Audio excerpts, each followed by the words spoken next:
Hi viewers, welcome back to my kitchen. Today I'm going to share a protein-rich sandwich recipe. To prepare this sandwich, I have not used any veggies, yet delicious black-eyed pea sandwich.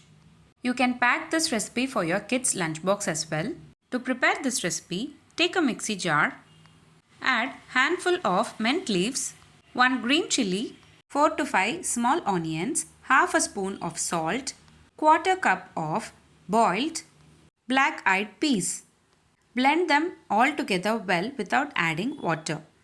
The texture look like this after blending it. Now take 2 slices of wheat bread and apply butter on top of it. Now add the prepared mixture. Apply it on top of bread slices evenly.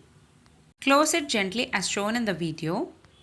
Add it in hot dosa pan. Flip it on both the sides and cook until they turn into golden brown color. That's it. Very simple and easy. Healthy breakfast recipe. Black-eyed pea sandwich is ready to serve. If you like this video, please give a like and share to your friends. Also don't forget to subscribe to my channel to get to know many interesting recipes. I have shared many interesting recipes in this channel. I will provide all the recipe links series wise in the description box below. Please do check on the same. Let me meet you again in my upcoming interesting recipe. Thanks for watching.